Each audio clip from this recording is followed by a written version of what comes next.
I look through your website from time to time on your Facebook pages and things, and one of the things that attracts my eyes, among one of the many things, is where you say the human condition. Get help here. I'd love you to wrap some words around what the human condition is from your perspective.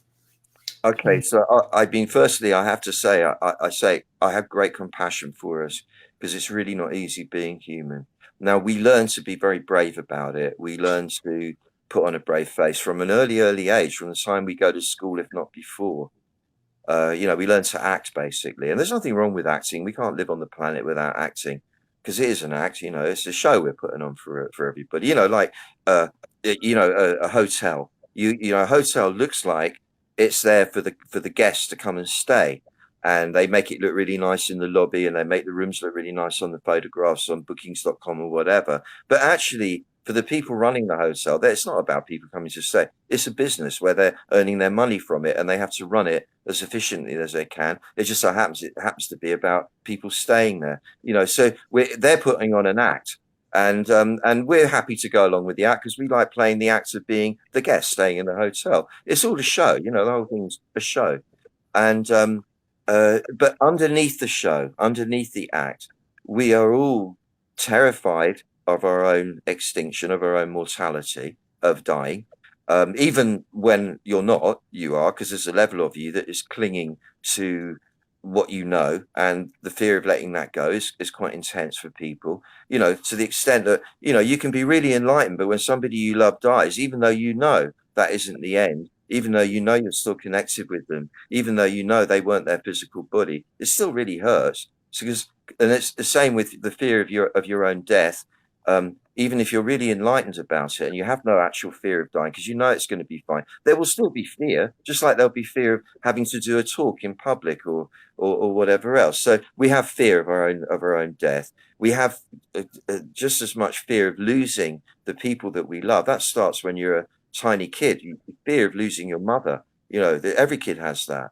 And then we have the fact that our parents are human and have been in various stages of a mess, because humans are in a mess. We're animals. People are not clear most of the time, and most people's parents weren't enlightened sages, and so they messed it all up. And parents, without realizing it, or maybe even realizing it, can be really cruel to their kids. They could be really ignorant and say stupid things. They teach their kids daft ideas and so on and so forth. And every child knows the truth. We all know what's what because we come from heaven, if you like. We come from the great miracle of existence. We all know what's what. But when you're told, no, it's not like that, it's like this, and you're told it enough when you're a kid, you believe it, you get hypnotized. Then there is confusion because it's not right. So you've got conflict. Or, when you say, mummy, what is that? It's not for you to know. It's, like that. And well, why not? And there's all these secrets. So you've got this weird feeling of I'm not entitled to know what's going on, but I know what's going on. No, I don't. All this confusion. So you got that. Everyone has fear of dying, therefore fear of starvation. And that is, therefore, you have to please the people around you. If you fall out with the clan, you will not be fed and you will die. This goes back all the way to when we were hunter-gatherers. It's all in our DNA. We react the same way as our ancestors did, even though the world around us has changed. So the fear of not surviving, of being left behind. No, it's okay, guys, you leave me here and you go on. That moment, that's a great fear that people have. The fear, actually, physical violence. We don't well, we actually see more and more of it now in England, in London, especially. There's a knife murder pretty much every day now, and you've got the multiple shootings in the States and all the rest. There's violence. We have fear of violence. When we walk down the street and you see somebody coming towards you without realizing it, you're summing up. If there was a fight here, who's going to win it? Them or me? There's fear of other people. I know all this. I'm a martial artist, and that's how you get what makes people tick. Because that's what you're using when you're when you want to win a contest or whatever, you're using that psychology all the time. And so there's that. Therefore, fear of not making a living, not being good enough, fear of looking like an idiot, fear of humiliation. People are terrified of humiliation. And fear of illness, of course, because that everyone's pretty afraid of being incapacitated and being in pain and not being able to get on with stuff.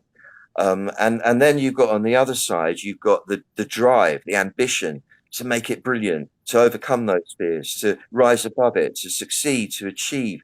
And there's the narcissistic part of that. Yeah, then they'll think I'm okay. Yeah, then they're going to think I'm great. And then there's the genuine, driven side, which is I have a calling, I have a mission to create something or contribute something, and I'm going to do that. I'm going to do that. There's that drive. And then you've got, for example, like, climate change and all the rest of it. And then what's the point? What's the point of me doing this project that's going to be great for the world if there's no world around to do it in? And then there's the bit of you that goes, oh, don't think that. That's stupid. Just carry on. Do da da da da da. There's all these different voices basically in the forebrain vying for your attention constantly, and comprised of hopes and fears essentially. And that is really the human condition. It's like a story that is enacted in the front part of the body by virtue of an internal narrative that we're speaking to ourselves in the forebrain all the time. Shall I do this or shall I do that? What will they think of me if I do? Oh, it doesn't matter what they think of it. Well, it does matter. All that stuff going on constantly in the forebrain, and we react to all that noise by tensing up in the belly, by feeling fear or excitement, well, fear or excitement essentially, in the belly, and that creates a kind of loop, a closed loop of arousal, a negative arousal most of the time, between the forebrain and the belly.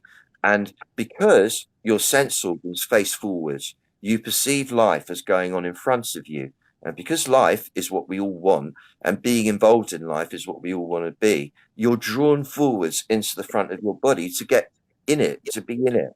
But what you're doing then is actually not going into life. You're going into the story you're telling yourself, and the story everyone's telling themselves, and the collective story everybody's telling themselves, because all of that goes on in the front of the body, in everybody.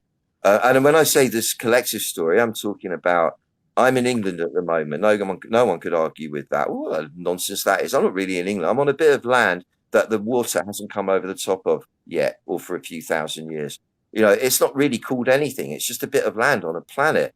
And America is not America. It's a bit of land. That's what it is, And all these, England has a flag, or Britain has a flag. That's your logo. It has a God save our great. That's the jingle. It's all a story, man. We're hypnotizing each other into this ridiculous story constantly. We kill each other if the other person doesn't believe our story. The story of our religion or the story of our country. We'll kill people for not believing our stories. That's how powerful the story realm is, and that all goes on in the front of everybody. However, we developed in the womb from the spine outwards. The spine was the original bit of us on a cellular level. As a fetus, it starts off as a spine, and then it grows from there into the rest of the body. So the original self, if you want to call it that, is the back. It's your spinal column.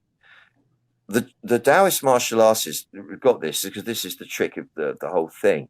You learn to stay in your back all the time, because when you deliver a blow to the opponent, whether it's a kick or a punch or an elbow or whatever, if you do it from the back of you, you've got your body weight coming into it. And therefore it has, however heavy you are, that much force coming through your blow. You don't need to use strength then. You just need to use basic body mechanics, and you will likely prevail over the other because of the force of it all. Likewise, if the other is punching, kicking, or whatever to you, at you, when you're in your back, you're able to see it coming. You feel the fear in the front of the body, but you're not that fear. You feel the anger maybe, but you're not that anger. You're behind it all, and your mind is clear, so you know what to do. And I've experienced this when I've had the occasions to have real life situations, violent situations. I felt it working. It is really remarkable, and it's clever stuff, and it works. So what they then did, and what I've made it my mission to do, is to do that all the time, not just when you're fighting or practicing martial arts, but always be in your back all the time. Because when you're able, with your mind in the back of the brain, you're able to bear witness to the drama of being human going on in the front of you. And you're then looking at it from the eternal self. This is where the high frequency stuff really happens, when you are in your eternality rather than lost in the local story. It's in the eternal state. And I have nearly died a few times. I mean, really nearly died a few times. I've had those, whatever they call them, near-death experience things, enough to know that that's what's really going on all the time. And that's who we really are. We're just distracted from it all by the story of life. And it's a beautiful place, so don't worry about it. It's fine dying. I know that, really it is. It's fine. It really is, I promise you. It's okay there. I know it is. And it's more than okay. It's amazing, and it's actually where we already are anyway. That's the irony of it all. We just don't realize it. And when you go in the back, you learn that that's who you are. You are the eternal self. Not only be in your back, but come out behind your back as well. You fill up the space behind you. As soon as you do that, you realize you're huge. You know, you're not somebody that can be bound rather in the limitations of a physical body. You're really huge. The front part of you, the face, the personality, is just the tip of the iceberg.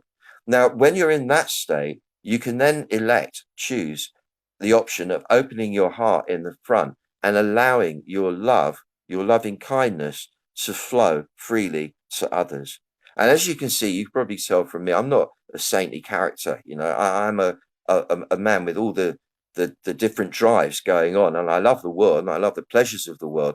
I'm no stranger to all of it. You know, I'm not kind of elevated to saint level by any means, but even I, selfish bastard like me, can let the love shine through. And doing that has transformed me and my life, and it transforms reality. So even if we are facing the absurd turmoil of social unrest or economic collapse and sea level rises and goodness knows what asteroid collision and whatever.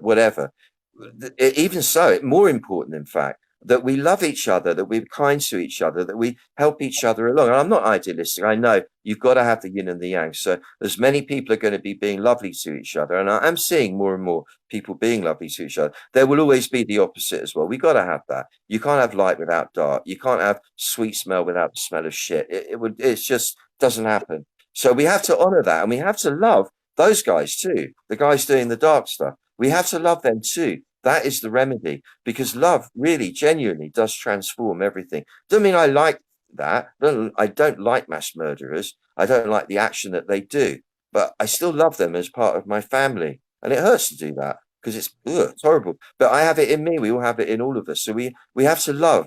Love. That is the key to all of it. And I don't mean that in a love. I mean it a practical way of keeping the heart open, being in the back of you, and allowing your innate human kindness just to flow to everybody you encounter. If you can, you check them in the eye. You want to give love, so you ready to smile. And honestly, the connections that happen with strangers can be so amazing. The other night I was driving, I stopped at a petrol station to get fill up the car to heat the planet up. Sorry, everybody. And the guy behind when I was paying, I looked at it and I said, "Hey, you know, hi man," I paid the thing. And there's something about the connection. He goes, as he gives me my card back, he goes, "I hope it really keeps going well for you, mate." He goes, "I'm praying for you." And he meant it. And it was beautiful. I said, "Well, thank you. That's beautiful. Bless you." And walked out of there feeling so happy that a brother that I didn't even know just picked up on it and just went, "I'm praying for you." And he wasn't being religious. It was genuinely beautiful. Oh, and that's what I'm talking about. So if we can fill our time now we get on with what we have to do. I'm doing my project. I'm, setting up a record company at the moment called Neural Unlock Key. I'm producing some fantastic artists, and I'm, as well as MICRODOSES, which is coming to market very soon.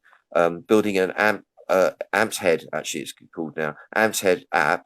And I've got all that going on, and a lot of other things with the site and all other stuff, and books I'm writing and what have you.